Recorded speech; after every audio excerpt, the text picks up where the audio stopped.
نبی کریم علیہ السلام بائی دا وے ایک قضائے حاجت کے لیے ایک باغ میں تشریف لے گئے۔ حضور باغ کے اندر داخل ہوئے ہی تھے، اونٹ بندھا ہوا تھا، تو حضرت ابو درداء رضی اللہ تعالیٰ عنہ کہتے ہیں وہ اونٹ نے حضور کی طرف دیکھا تو اس نے رونا شروع کر دیا۔ اصل میں دکھ پوچھنے والا کو ملے تو پھر ہی رونے کا مزہ آتا ہے، ہر جگہ تو دکھ سنایا بھی نہیں جا سکتا۔ ایسا ملے نا جو دکھ پوچھنے والا ہو، تسلی تشفی دینے والا ہو، جس کے کندھے پہ سر رکھ کے بندہ دیر تک روئے۔ اونٹ رونے لگا تو حضرت ابو درداء رضی اللہ تعالیٰ عنہ فرماتے ہیں نبی کریم علیہ السلام اس کی طرف بڑھے، حضور نے اس کی پشت پر ہاتھ رکھا تو وہ اور زیادہ رونے لگا۔ پھر میرے محبوب نے اپنے کان مبارک اس کے منہ کے قریب کیے تو اس نے کوئی بات کی۔ محبوب نے فرمایا بلاؤ نا اس کے مالک کو کہاں ہے۔ وہ جب آیا تو حضور صلی اللہ علیہ وسلم نے فرمایا کہ تم اسے اس کی ضرورت سے زیادہ اس پر وزن رکھتے ہو، اسے اذیت دیتے ہو، تکلیف پہنچاتے ہو۔ پھر حضور علیہ السلام نے فرمایا اسے کھانا اور پانی وقت پر نہیں دیتے، دھوپ چھاؤں کا خیال نہیں رکھتے۔ اور آخری لفظ حدیث کے محبوب فرمانے لگے تم اس کے بارے میں اپنے رب سے نہیں ڈرتے، اس کے حقوق کے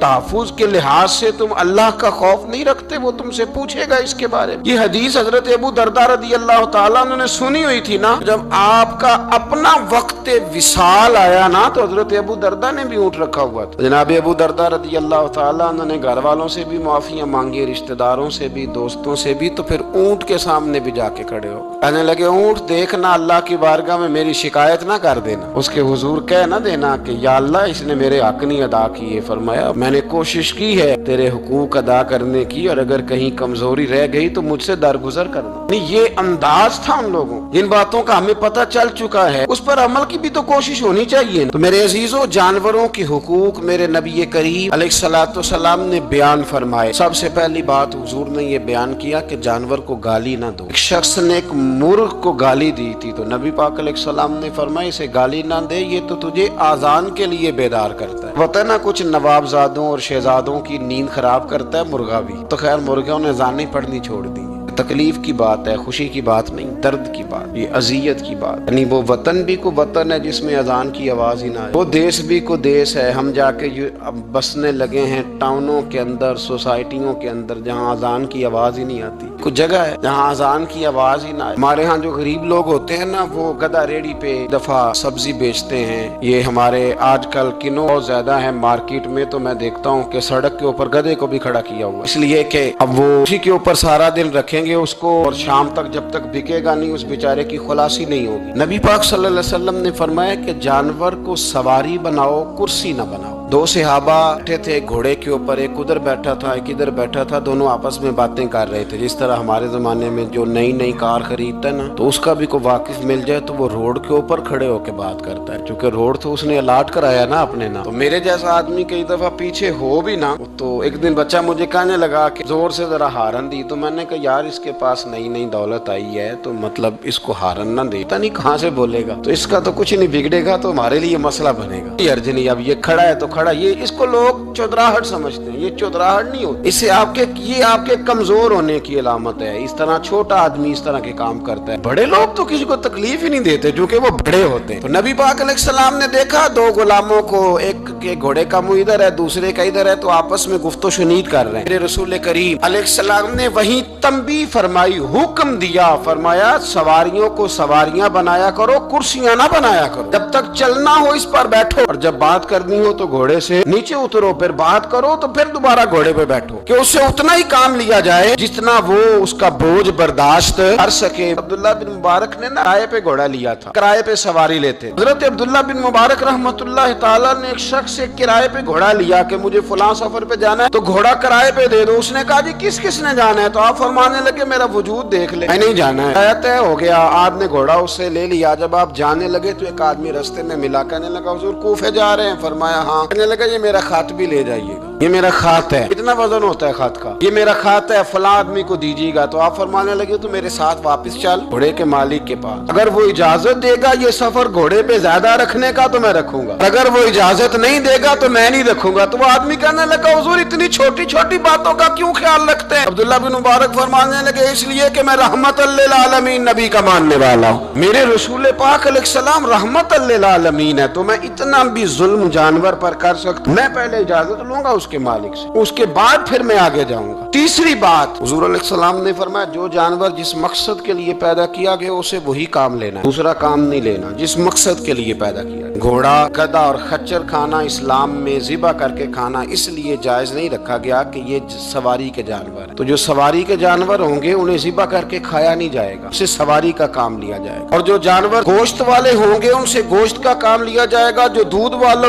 होंगे उससे दूध का काम लिया जाएगा। बुखारी मुस्लिम में मौजूद है, नबी पाक अलैहिस्सलाम फरमाते हैं एक शख्स ने बैल पर सवारी कर ली, उसने सवारी कर ली और जब वो थोड़ा सा आगे गया ना तो बैल अपना मुंह पीछे करके कहने लगा मैं सवारी के लिए नहीं पैदा किया गया। अल्लाह ने उसे जुबान अता फरमाई और बैल बोल पड़ा, कहने लगा मुझे हाल के अंदर जोत ले, ये काम मुझसे ले ले, लेकिन तू मेरे ऊपर सवारी नहीं कर सकता। सवारी के लिए अल्लाह ने घोड़े पैदा किए, ऊंट, गधे और खच्चर पैदा किए हैं। जो जानवर जिस मकसद के लिए होगा उससे वही काम लिया जाएगा। एक बात और करने लगा हूँ, जरा सख्त है, जानवरों को लड़ाना हराम है। हज़रत अब्दुल्लाह इब्न मसूद रदी अल्लाह ताला अन्हु रवायत बयान करते हैं, फरमाया लानती है वो शख्स जानवरों को आपस में लड़ाता है, वो लानती है जो जानवरों को आपस में। मैं और आप उस मुल्क में रहते हैं जहाँ करोड़ों रुपए की शर्तें लगती हैं जानवरों की लड़ाई, जानवरों को अज़ियत दी जाती है, तकलीफ दी जाती है, कबूतर उड़ाए जाते हैं और आई नाम उसको मिलता है जिसका कबूतर देर के बाद आए। कबूतरबाज कबूतर को बैठने नहीं देता। ये हराम है, शरीयत इस्लामिया में हराम है जानवरों का लड़ाना और उनको एक दूसरे के खिलाफ उभारना हराम है, दीन में मना किया गया है। अब जानवर को अगर पालेंगे भी तो उस हद तक पालेंगे कि जिस हद तक उसको किसी अजियत में मुब्तला न किया जाए। कुत्तों की लड़ाई कराई जाती है, मुर्गों की लड़ाई कराई जाती है, जानवरों को अजियत पहुंचती है, बैलों की लड़ाई होती है, सींग टूट जाते हैं, लहू इतना बहता है जानवरों का कि देखा नहीं जाता, लेकिन सामने बैठने वाले तालियां बजा रहे हैं। ये तो बड़े सख्त दिल लोगों के रवैये कि जानवर का खून बह रहा है और आप तालियां बजा रहे हैं। मुर्गे बेचारे की चूंच लहू लुहान हो गई है, सामने वाले ने इतना मारा है और यहाँ तालियां बज रही है कि मेरा जीत गया, बजाय इसके कि उसको पट्टी की जाती, उसको देखा जाता। ये तो संग दिल लोगों का काम है। हम तो रहमतल लिल आलमीन नबी के गुलाम सल्लल्लाहु अलैहि वसल्लम, हमारे दीन ने तो हमें ये मिजाज ही नहीं दिया। हमने तो प्यार करने, हमने तो मोहब्बत बांटनी, हमने तो शफकत करनी। नबी पाक अलैहिस्सलातु वस्सलाम ने जानवर से उसके बच्चों को जुदा करने से मना फरमाया। जब तक बच्चे को माँ की जरूरत है उसे जुदा नहीं किया जाए, जब तक वो दूध पीता है उसे जुदा नहीं किया जाए। प्रिया का बच्चा भी छोटा है और उसकी माँ उसके लिए दाना लेके आती है तो उसे माँ से जुदा नहीं किया जाएगा, उसकी जज्बात का, एहसासात का ख्याल रखा जाएगा। यहाँ तो मेरे देहातों के जो बड़े समझदार किस्म के, समझदार चौधरी किस्म के लोग हैं, उनका भी जब बहू से इख्तलाफ होता है तो कहते हैं इसके बच्चे रख लो, ये जब खुद रोएगी तो लौट के आ जाएगी। इस महबूब ने जानवर से उसके बच्चे जुदा करने से मना किया, माँ से बच्चे जुदा कर रहे हैं। और सियाने लोग, कुछ मेके भी ऐसे हैं, मेके भी, वो कहते हैं बेटे तू आजा और बच्चे वापस कर दे, इसलिए कि भाई हमारा नहीं उनसे निजाम चलेगा, बच्चे उनके हैं तो तू उनको दे। या कितना जुल्म है ना, इंसान हो के ये बात कर रहा है, समझदार हो के, अक्लमंद हो के, जी शऊर हो, दावा है इसकी बुजुर्गी का। नबी रहमत अलैहिस्सलाम के गुलाम हजरत अबू हुरैरा रदी अल्लाह ताला अन्हु फरमाते हैं, मिशकात में मौजूद है, फरमाया एक चिड़िया आई और आके मेरे नबी के कंधों पे बैठ गई। उस चिड़िया ने क्या कहा कि महबूब की आंखों में आंसू आ गए, हुजूर रोए, फटाफट हुजूर उठे, मैं कौन इसके बच्चे उठा के लाया, इसने इसके बच्चे उठाए, कौन है जल्दी बताओ। हजरत अबू हुरैरा कहते हैं एक सहाबी है कि या रसूलल्लाह मैं जरा पसंद आ गए थे तो मैं उठा लाया। हुजूर ने फरमाया इसे वापस कर दो, ना ये मेरी बारगाह में शिकायत कर रही है तो कयामत में भी तेरी शिकायत करे, जा वहीं रख के आ जहाँ से तू उठा करके लाया था। मेरे दोस्तों, दीन इतने आला हुकूक बयान करे जानवरों के,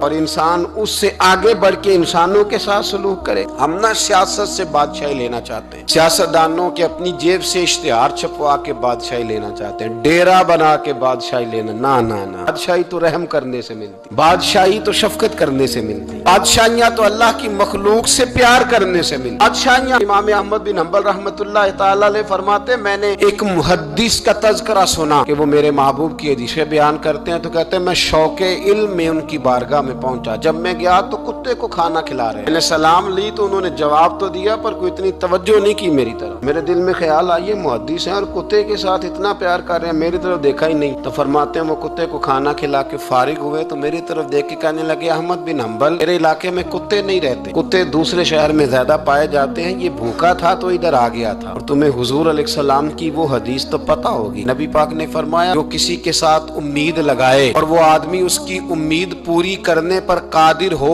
फिर भी उम्मीद पूरी न करे तो कयामत के दिन अल्लाह उसकी भी बहुत सारी उम्मीदें पूरी नहीं करेगा, उसे सजा मिलेगी। उम्मीद पूरी करने पर कादिर था, मजबूर नहीं था, पर पूरी न की तो उसे कयामत के दिन सजा मिलेगी। फरमाया ये कुत्ता उम्मीद लगा के आया था मेरे घर में खाने की, अगर मैं पूरी न करता तो फिर हुजूर की उस हदीस पर अमल कैसे होता और फिर मुझे हदीसें बयान करने का मतलब क्या समझ में आता। इमाम अहमद बिन हम्बल रहमतुल्लाह तआला अलैह फरमाते हैं, मैंने कहा उस्ताद जी इजाजत दे दें। कहा किधर आए थे? कहा हुजूर जिस काम आया था ना वो मेरा बड़ा ही अच्छा हो गया, वो बड़ा शानदार हो गया, जो हदीस भी आपने बयान कर दी और सिर्फ बयान नहीं किया, आपने तो अमल करके भी दिखा दिया, आपने तो उस हदीस पर मनोवन अमल करके भी दिखा दिया। जानवर के साथ उसने सलूक करना, उसके साथ प्यार करना। कुछ जानवर मूजी होते हैं, शरीयत ने उन्हें मारने की इजाजत दी है, इजाजत दे दिया, जो जानवर तकलीफ देता है, अजियत देता है, उसे मारा जा सकता है। लेकिन जानवर के हुकूक का लिहाज करना, उस पर रहम खाना, उस पर तवज्जो देना, हम इन चीजों को समझते नहीं। अमीर मिल्लत, और अगर मैं कहूँ बानिए पाकिस्तान तो मैं ठीक कहूँगा। बानिए आर्ट था एक उस वक्त अंग्रेजों का बड़ा, जमात अली शाह साहब मुहद्दिस अली पूरी भी पाकिस्तान की तहरीक चला रहे थे और कायदे आजम भी चला रहे थे। तो लॉर्ड ने कायदे आजम से कहा था कि कायदे आजम मुझे तेरी सियासत से इतना डर नहीं आता जितना जमात अली शाह के दीन से डर आता, इतना मुझे, मैं ऑन दी रिकॉर्ड बात कर रहा हूँ जिम्मेदारी के साथ, कि तेरी सियासत से मैं इतना नहीं डरता जितना जमात अली शाह के दीन से डरता। इसलिए कि ये जब दीन का नाम लेके पाकिस्तान की बात करता है तो लोगों पे जादूतारी कर देता है, इसलिए मैं तेरी सियासत से ज्यादा इसके दीन से डरता हूँ। पीर मिल्लत पीर जमात अली शाह साहब अबुल अरब भी कहा जाता। उन जमानों में अरब में गुर्बत आई तो यहाँ से हिंदुस्तान से चंदे इकट्ठे करके पीर जमात अली शाह साहब ले जाया करते। मदीना शरीफ में आज भी जमात मंजिल मौजूद, साहब की अपनी रिहाइश थी। मिल्लत पीर जमात अली शाह साहब ना मदीने में गुजर रहे थे तो बड़े बड़े मुरीद साथ थे। उस जमाने में लोग हाथों में छड़ी रखा करते, जानवर अक्सर होते थे तो छड़ियां हाथों में होती थी। तो पीर साहब गुजर रहे थे, बूढ़े आदमी थे, साथ थे, तो एक कुत्ता दौड़ा दौड़ा आ गया। जब वो पीर साहब के करीब से गुजरने लगा तो एक मुरीद ने ना कुत्ते की टांग पे डंडा मारा, पीछे हट जा, कपड़ों को न लग जाना। तो चौंकने लगा, रोने लगा। जब भागा ना तो लोग कहते हैं हमने अजीब मंजर देखा। 100 साल के पीर जमात अली शाह साहब पगड़ी हाथ में पकड़ी और कुत्ते के पीछे भागना शुरू कर, दौड़ के कुत्ते को उठा के लाए और यूं उसको सीने से लगाया। पीर साहब ना उस कुत्ते को अपनी रिहाइश गाह पे ले गए, अपनी पगड़ी